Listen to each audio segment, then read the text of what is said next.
Hey, beloved, welcome back. We are here at Love Note looking at this thing called wisdom together this week.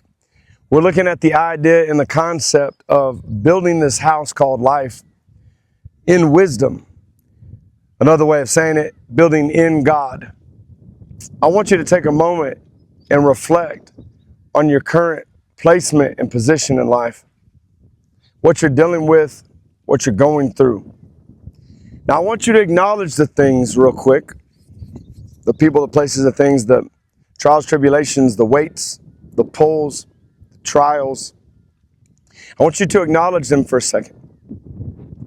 And now, I want you to step away from the variables and the things. And I want you to ask yourself a question. How am I responding on the inside? Why am I asking this question?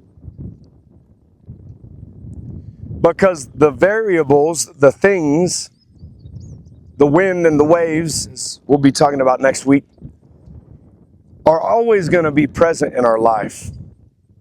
There's a belief in the bride that is called greasy grace that leads us to believe that we shouldn't be dealing with wind and waves anymore if we're Christians, if we're saved. And unfortunately, there's just no truth to it.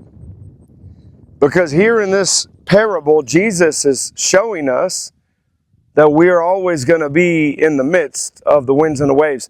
Do you remember when Jesus went to the other side and he called the disciples to the other side of the lake of Gennesaret or the Sea of Galilee, whichever one you want to call it.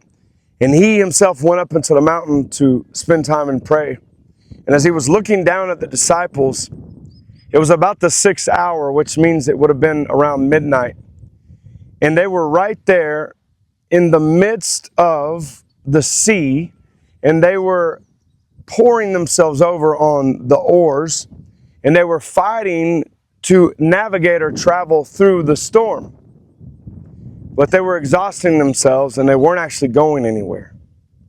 And Jesus saw them in the middle of this storm, and he rescued them immediately. Nope. A lot of people miss this. He continued to allow them to struggle and to tire themselves out. Now, why on earth would he do that? Because it's in the struggle and it's in the pouring over the rows or the oars of life storms that we actually learn how to tap into the godly strength that's inside of us. I want you to notice I said, inside of us. You see, wisdom is a person, his name is Jesus, and he is building this house inside of us. Ephesians 2:22 says, "Do you not know that you and Christ are being built together into a house?" Some translations say a dwelling place for the Lord. You see, he wants to build this internal citadel or stronghold or refuge inside the place of prayer and communion in your heart. And when he does this, as we're evaluating our variables, we'll see that the way we're responding internally is more and more healthy and productive. And as a result of this healthy and productive processing and coping internally, it actually empowers us to walk out and build in wisdom externally. This is the point of it all. The point of it all is that I'm not guaranteed to go without storms.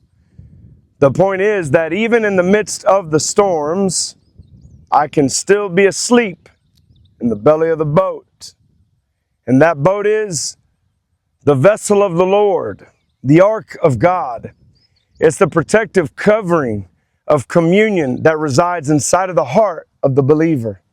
Until next week, we say to you, beloved, on purpose, go ahead and be blessed.